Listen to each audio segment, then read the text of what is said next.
Потрошувачите очекуваат пресметката за новата цена на струјата која треба да се применува од 1 јануари.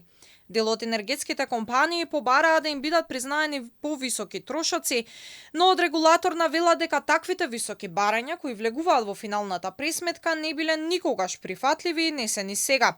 Мемо побара покачување на трошоците за речиси 80%, МЕПС околу 50%, но цената, судејќи по досегашната пракса, најмногу ќе зависи од понудата што ќе ја достави ЕСМ до универзалниот снабдувач на тендерот кој ќе биде објавен следната недела. Такви големи поскапувања апсолутно никогаш не биле прифатливи за регулаторната комисија за енергетиката. Она што го гледаме сега како факт е дека голем број на мали потрошувачи излегле, се вратиле назад на слободниот пазар на електрична енергија, што прави одредени притисоци на цената на електричната енергија.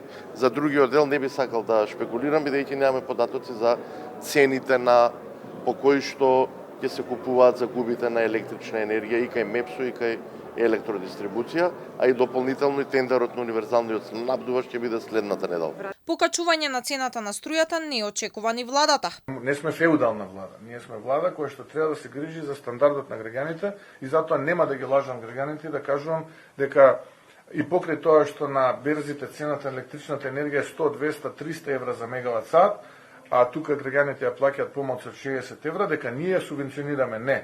Ние заедно со граѓаните работиме затоа што ние се грижиме за социјалниот карактер на државата.